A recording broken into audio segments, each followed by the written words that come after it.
ഇസ്രായേലിൻ്റെ ആയുധ factory Iran തകർത്തു. ഇതോടെ രാജ്യരക്ഷയുമായിട്ട് ബന്ധപ്പെട്ട എല്ലാ മേഖലകളും വലിയ രീതിയിലുള്ള സുരക്ഷാ സംവിധാനം ഒരുക്കാൻ വേണ്ടിയിട്ട് സർക്കാർ തീരുമാനിച്ചു. സർവ്വ മേഖലയിലും ഇറാൻ്റെ ആക്രമണ പരമ്പരകൾ കഴിഞ്ഞ ഏതാനും ആഴ്ചകളായി നിരന്തരം വന്നുകൊണ്ടിരിക്കുന്നു എന്ന് IDF സ്ഥിരീകരിച്ചു. രാജ്യത്തിൻ്റെ അകത്ത് വലിയ രീതിയിലുള്ള പ്രക്ഷോഭം നടന്നതോടുകൂടി ഇസ്രായേൽ പ്രധാനമന്ത്രി ബെഞ്ചമിൻ നെതന്യാഹു അടക്കം ഉന്നതർ ഇപ്പോൾ ബങ്കറിലാണ് എന്നുള്ള കാര്യങ്ങൾ സ്ഥിരീകരിക്കപ്പെട്ടിരിക്കുകയാണ്. അപ്പോൾ നിലവിലെ സാഹചര്യത്തിൽ അമേരിക്കക്ക് പോലും ഇസ്രായേലിനെ സംരക്ഷിക്കാൻ പറ്റാത്ത വിധം വിഷണ്ണമായിരിക്കുന്ന ഒരു സാഹചര്യത്തിലേക്ക് ഇസ്രായേലിൻ്റെ രാഷ്ട്രീയം എത്തപ്പെട്ടിരിക്കുന്നു എന്നുള്ളതാണ്. യുദ്ധവിരുദ്ധ റാലിയും പ്രക്ഷോഭങ്ങളും നിരന്തരം ഇസ്രായേലിൻ്റെ അകത്ത് നടക്കുന്നതിനാൽ ഗവൺമെൻറ്റിനെ സംബന്ധിച്ചിടത്തോളം അവരെ പ്രതിരോധിക്കുക, അവരെ സമരരംഗത്ത് നിന്ന് പിന്മാറ്റുക, ഇതെല്ലാം ശ്രമകരമായി മാറിയിരിക്കുകയാണ്. ഒറ്റപ്പെടലിൻ്റെ സ്ഥിതിയിലേക്ക് കാര്യങ്ങൾ പോയിരിക്കുന്നു എന്നും 100,000-ലധികം ആളുകളെങ്കിലും അഭയാർത്ഥികളായി ഇസ്രായേലിൻ്റെ വ്യത്യസ്ത നഗരങ്ങളിലോ അല്ലെങ്കിൽ രാജ്യം വിട്ടോ പോയിക്കൊണ്ടിരിക്കുകയാണ് എന്ന റിപ്പോർട്ട് പുറത്തു വന്നു. ഇസ്രായേലിനെ സംബന്ധിച്ചിടത്തോളം അവിടെ ചരിത്രത്തിൽ ആദ്യമായിട്ടാണ് ഇത്രയും മാരകമായിരിക്കുന്ന ഒരു മുറിവേൽക്കുന്ന സംഭവങ്ങൾ ഉണ്ടാകുന്നത്. രാജ്യരക്ഷയുമായിട്ട് ബന്ധപ്പെട്ട കാര്യത്തിൽ എല്ലാം ഇപ്പോൾ വലിയ രീതിയിൽ ആശങ്ക ജനിക്കുന്ന തരത്തിലാണ് ഇസ്രായേലിൻ്റെ അവസ്ഥാ സാഹചര്യങ്ങളൊക്കെ നിലനിൽക്കുന്നത്. അതിനവർ പറയുന്ന പ്രധാനമായിരിക്കുന്ന കാര്യം ഇറാൻ്റെ മൊസാദ് സംഘം പോലെയുള്ള ഈ ചാരസംഘങ്ങൾ ഇസ്രായേലിൻ്റെ അകത്ത് പ്രവർത്തിക്കുന്നുണ്ടോ എന്ന് ഇപ്പോൾ സംശയിക്കുകയാണ്. കാര്യം രാജ്യത്തിൻ്റെ അകത്തുള്ള സായുധ മേഖലകളിലെല്ലാം വളരെ കൃത്യമായ രീതിയിൽ ആക്രമിക്കാനും തകർക്കാനും ഇറാന് സാധിക്കുന്നുണ്ട്. അത് സാധാരണഗതിയിൽ ഇല്ലാത്തൊരു കാര്യമാണ്. അലക്ഷ്യമായ രീതിയിലുള്ള മിസൈൽ ആക്രമണത്തിന് പകരം കൃത്യമായിരിക്കുന്ന ലക്ഷ്യം കണ്ടുകൊണ്ടുള്ള ആക്രമണ പരമ്പരകളാണ് ഇറാൻ്റെ ഭാഗത്തുനിന്നുണ്ടാകുന്നത്. ഇതിന് ഇറാൻ അല്ലാത്ത മറ്റേതെങ്കിലും വിദേശ രാജ്യങ്ങൾ ഇറാനെ സഹായിക്കുന്നുണ്ടോ എന്ന സംശയം ഇപ്പോൾ ജനിച്ചിരിക്കുകയാണ്. ആയുധങ്ങളുടെ വലിയ രീതിയിലുള്ള കുറവും പ്രതിരോധ സംവിധാനം അപ്പാടെ തകർന്നതും ഇസ്രായേലിനെ സംബന്ധിച്ചിടത്തോളം അവർക്ക് വലിയ മുറിപ്പാടുണ്ടാക്കുന്ന കാര്യമാണ്. ലോകത്തെ ഒരു രാജ്യങ്ങളും നിലവിലെ അവസ്ഥയിൽ ഇസ്രായേലിനെ സഹായിക്കുന്നില്ല എന്ന് മാത്രമല്ല, ഇസ്രായേലുമായിട്ട് സഹകരിക്കുന്ന കാര്യത്തിൽ നിന്ന് എല്ലാ രാജ്യങ്ങളും പിന്മാറുകയും ചെയ്യുന്നു. 18 രാജ്യങ്ങളിലെങ്കിലും ഇപ്പോൾ നിലവിലെ സാഹചര്യത്തിൽ ഇറാൻ ആക്രമണം നടത്തിയിട്ടുണ്ട്. അമേരിക്കക്ക് പോലും നിയന്ത്രിക്കാൻ പറ്റാത്ത, ഒതുക്കാൻ പറ്റാത്ത ഒരു രാജ്യത്തെ തങ്ങൾ എങ്ങനെയാണ് ഒതുക്കാൻ പറ്റുക എന്നുള്ളതാണ് ഇപ്പോൾ യൂറോപ്യൻ രാജ്യങ്ങളടക്കം ഇപ്പോൾ ചോദിച്ചുകൊണ്ടിരിക്കുന്നത്. അതിന് അവർ പറയുന്ന പ്രധാനമായിരിക്കുന്ന കാര്യങ്ങളൊന്ന് ഒരു ശത്രുവിനെ സൃഷ്ടിക്കാൻ വേണ്ടി തങ്ങൾക്ക് താല്പര്യവും ആഗ്രഹവുമില്ല. ഇറാനെ സംബന്ധിച്ചിടത്തോളം മതം പൊട്ടി നിൽക്കുന്ന ആനയെ പോലെയാണ് അവരുടെ പെരുമാറ്റ രീതി, കാര്യങ്ങളൊക്കെ ഇപ്പോൾ നിലനിൽക്കുന്നത്. അവരുടെ ആത്മീയ നേതാവ് നഷ്ടപ്പെട്ടതോടുകൂടി പിന്നീട് അവർ ചെയ്യുന്ന പ്രവർത്തനത്തെക്കുറിച്ച് കൃത്യമായ രീതിയിൽ അവർക്ക് പോലും അറിയാത്ത സ്ഥിതിയാണുള്ളത്. അപ്പോൾ അതിനിടയിൽ വലിയ രീതിയിലുള്ള പ്രശ്നങ്ങൾ ഉണ്ടാക്കാൻ വേണ്ടിയിട്ട് മറ്റൊരു ലോകരാജ്യങ്ങളും ആഗ്രഹിക്കുന്നില്ല എന്ന് മാത്രമല്ല, അറേബ്യൻ രാജ്യങ്ങൾ വലിയ രീതിയിലുള്ള ബിസിനസ് സംവിധാനങ്ങളും പെട്രോ കെമിക്കലുമായിട്ട് ബന്ധപ്പെട്ട വലിയ രീതിയിൽ ഡെപ്പോസിറ്റ് നടത്തിയ രാജ്യമാണ് യൂറോപ്യൻ രാജ്യങ്ങൾ. അമേരിക്കയെ സംബന്ധിച്ചിടത്തോളം അവർ അറേബ്യൻ രാജ്യങ്ങളിലെ എംബസി, കോൺസുലേറ്റ് അടക്കമുള്ള എല്ലാ സംവിധാനങ്ങളും അടച്ചുപൂട്ടിയിരിക്കുന്നു. അവിടെ പൗരന്മാർക്ക് പോലും വലിയ രീതിയിലുള്ള സുരക്ഷ ഒരുക്കിയിട്ടുണ്ടെങ്കിൽ പോലും അവർ ആക്രമിക്കപ്പെടുന്നുണ്ട് എന്നുള്ളതാണ്. പരമാവധി രാജ്യത്തിൽ നിന്ന് വിട്ടുപോകാൻ വേണ്ടി അമേരിക്ക തന്നെ ആഹ്വാനം ചെയ്യുകയും ചെയ്തിട്ടുണ്ട്. അപ്പോൾ അവർക്ക് സുരക്ഷിതമില്ലാത്ത, അമേരിക്കക്ക് സുരക്ഷിതമില്ലാത്ത വലിയ രീതിയിലുള്ള ഭയാശങ്ക നിറക്കുന്ന ഒരു സാഹചര്യങ്ങൾ ഇപ്പോൾ മിഡിൽ ഈസ്റ്റ് കേന്ദ്രീകരിച്ച് ഉണ്ടാകുന്ന സമയത്ത് ഇറാനെ പോലെയുള്ള ഒരു രാജ്യത്തെ, അല്ലെങ്കിൽ സൈനികപരമായ ശക്തിയുള്ള ഇറാനെ പോലുള്ള രാജ്യത്തെ ശത്രുവാക്കുക എന്ന് പറയുന്നത് ഭാവിയിൽ വലിയ രീതിയിലുള്ള മുറിപ്പാടുണ്ടാക്കും എന്നവർ കണക്കുകൂട്ടുന്നു.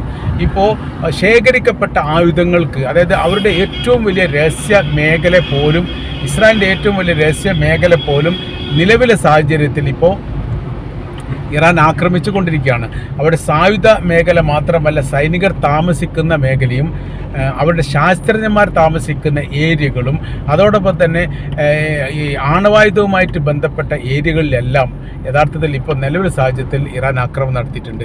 വീണ്ടും അവർ പറയുന്നുണ്ട്, ഇതൊക്കെ ഞങ്ങൾ തുടങ്ങിയിട്ട് മാത്രമേ ഉള്ളൂ, ഞങ്ങളുടെ 30% ആയുധങ്ങൾ പോലും നിലവിൽ ഈ യുദ്ധവുമായിട്ട് ബന്ധപ്പെട്ട് ഉപയോഗിച്ചിട്ടില്ല എന്നുള്ളതും വലിയ കഠിനമായിരിക്കുന്ന ആയുധങ്ങളുടെ ശ്രേണി തന്നെ തങ്ങൾ തുറക്കാൻ പോവുകയാണ് അതോടുകൂടി ഈ യുദ്ധം തങ്ങൾ ഉദ്ദേശിക്കുന്ന ലക്ഷ്യത്തിലേക്ക് എത്തും എന്നുകൂടി ഇറാൻ പറഞ്ഞു വെക്കുന്നു.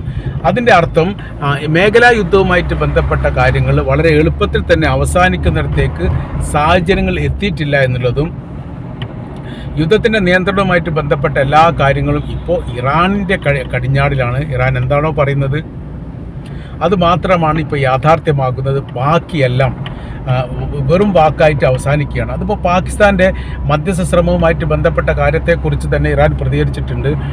അമേരിക്കയുടെ നിഴൽ പറ്റി ജീവിക്കുന്ന ഒരു രാജ്യം മാത്രമാണ് പാകിസ്ഥാൻ. തങ്ങളോട് കൃത്യമായ പ്രാധാന്യത്തോടുള്ള അഭിപ്രായങ്ങളൊന്നും യഥാർത്ഥത്തിൽ അവർക്കില്ല.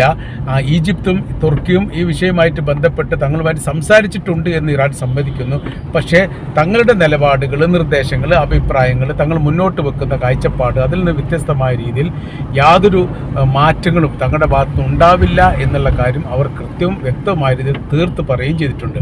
ഇതാണ് ഇപ്പോഴത്തെ നിലവിലെ സാഹചര്യങ്ങൾ നിലനിൽക്കുക. അതായത് ഇറാനെ സംബന്ധിച്ചിടത്തോളം അവർക്ക് ആയുധങ്ങൾ നിർമ്മിക്കുക എന്നുള്ളതും ആണവായുധവുമായിട്ട് ബന്ധപ്പെട്ട് മറ്റു ലോക രാജ്യങ്ങൾ ചെയ്യുന്ന രീതിയിലുള്ള സേവന പ്രവർത്തികൾ ചെയ്യാൻ തങ്ങൾ അനുവദിക്കുക എന്നുള്ളതും ഹോർമുസ് കടലിടുക്കുമായിട്ട് ബന്ധപ്പെട്ട് തങ്ങൾക്കുള്ള ബന്ധം അംഗീകരിക്കുക, ഇതെല്ലാം മുന്നോട്ട് വെക്കപ്പെട്ട നിർദ്ദേശങ്ങളാണ്. 15 അമേരിക്കയുടെ നിർദ്ദേശങ്ങളെല്ലാം അപ്പാടെ തള്ളിക്കൊണ്ട് തങ്ങൾ മുന്നോട്ട് വെക്കുന്ന 5 നിർദ്ദേശങ്ങൾ പാലിക്കപ്പെടുന്ന ഒരു സാഹചര്യം ഉണ്ടെങ്കിൽ മാത്രമേ യഥാർത്ഥത്തിൽ പ്രശ്നത്തിന് ശാശ്വതമായിരിക്കുന്ന ഒരു പരിഹാരം ഉണ്ടാവുകയുള്ളൂ.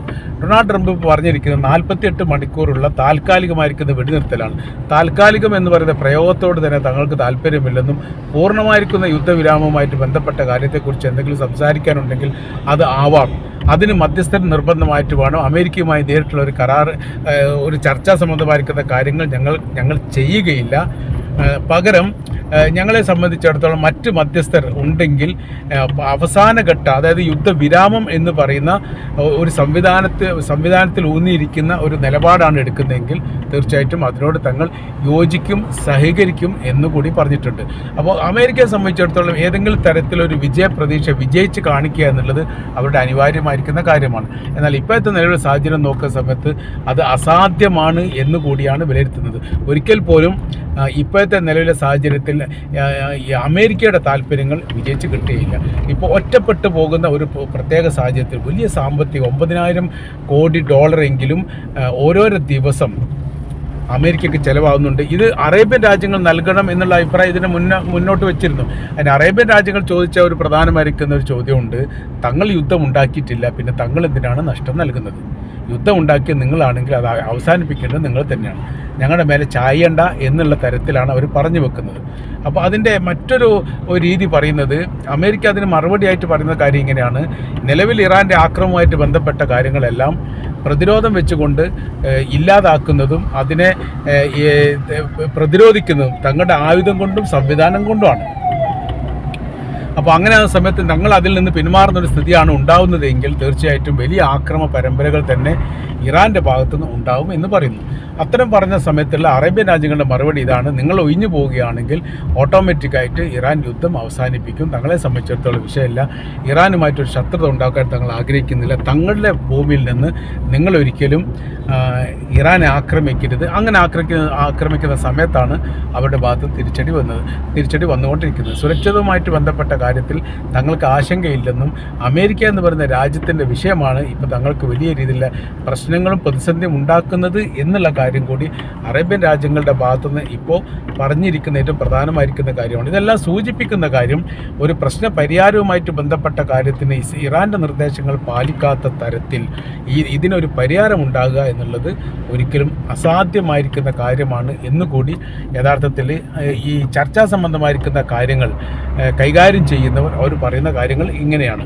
ഇസ്രായേലിനെ സംബന്ധിച്ചിടത്തോളം അവർ ചരിത്രത്തിൽ ഏറ്റവും ഭയാനകരമായിരിക്കുന്ന രാത്രികളും പകലുമാണ് കടന്നു പോകുന്നത്.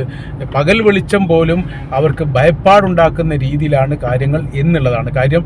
സർവ്വമേഖല കേന്ദ്രീകരിച്ചുകൊണ്ടും വളരെ കൃത്യതയോടുകൂടി ഇറാൻ ആക്രമണം നടത്തുന്ന സമയത്ത് അതിൽ നിന്ന് മരിച്ചു പോകുന്ന അല്ലെ നഷ്ടപ്പെട്ടു പോകുന്ന ആളുകളുടെ ജീവൻ പോലും വളരെ കൃത്യതയോടുകൂടി എടുക്കാൻ സാധിക്കാത്ത വിധമാണ് അവർക്ക് നാശങ്ങൾ ഉണ്ടാകുന്നത് എന്നുള്ളതാണ്. തെല്ലവീവിനെ കേന്ദ്രീകരിച്ചുകൊണ്ട് പറയുന്ന കാര്യം, ഉയർന്നു നിൽക്കുന്ന ബിൽഡിംഗ് ഒന്നുപോലും കാണാൻ പറ്റാത്ത വിധമാണ് ഇപ്പോഴത്തെ അവിടുത്തെ സ്ഥിതി സാഹചര്യങ്ങളൊക്കെ ഉള്ളത്. കാര്യം അത്രയും ബിൽഡിങ്ങുകളെല്ലാം ഈ ഇറാൻ തകർത്തുകൊണ്ടിരിക്കുകയാണ് എന്നുള്ളതാണ്. ഇതിനെല്ലാം കൂടി ഒരു പരിഹാരം ഉണ്ടാക്കാൻ വേണ്ടിയിട്ട് ഒരു തരത്തിലും സാധിക്കാത്ത വിധം യഥാർത്ഥത്തിൽ ഇസ്രായേലും അമേരിക്കയും വല്ലാതെ പ്രയാസപ്പെടുന്നു എന്നുകൂടിയാണ് ഈ വിഷയവുമായിട്ട് ബന്ധപ്പെട്ട് നമ്മൾക്ക് മനസ്സിലാക്കാൻ വേണ്ടിയിട്ട് സാധിക്കുന്നത്.